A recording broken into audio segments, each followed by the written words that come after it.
ตัวเม้นเพื่อเอาชีวิตอยู่รอดอยู่ป่าพี่น้องบ่มีได้กิน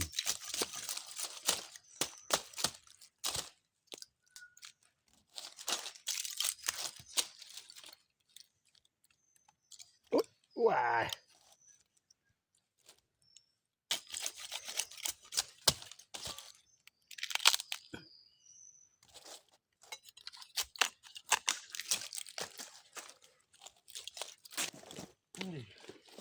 มากินมาบักไก่สี่เลย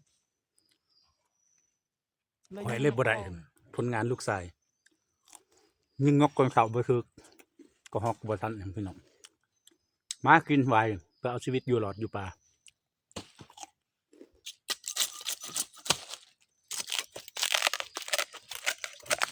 ด้วย มันกินมากไปยืนหลุมกระหอบตัวนี้ยุเขาไม่ได้มันที่นี่อะไรก็จะมันยุดบังอะไรเดียวอัดทั้งลุกเหมือนกันต้นเสา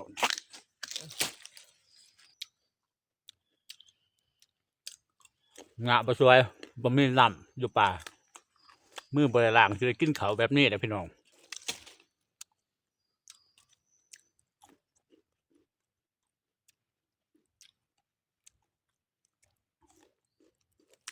วายธรรมชาติ